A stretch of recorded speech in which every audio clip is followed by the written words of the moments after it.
গাপা লেখা আছে গাপা গাপা, কিন্তু গাপা গাপাতে গা কমন যেহেতু ওই ফিঙ্গারটা হোল্ড করে গেছি, সাউন্ডটাই আলাদা।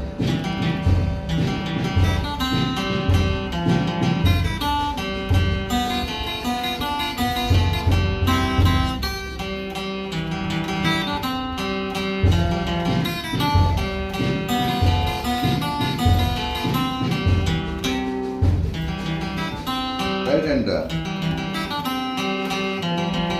মা ধরে আছে, টিপ ঘুরিয়ে ধরতে হবে। গাপা গাপা সা পা পা মা পা মা পা নি মা ধা মা নি মা নি মা ধা মা পা ঝুম ঝুম পা, ये गा সেকশনে পা এখানে গা এটা সাইডা পা ঝুম ঝুম পা পা। আচ্ছা, মানে এই দুটো কি দুটো স্ট্রিং ধরতে হবে? হ্যাঁ, ধরেছি একটা সিনে 21। আচ্ছা আর গা তো ওপেন। আচ্ছা তাহলে আচ্ছা বুঝ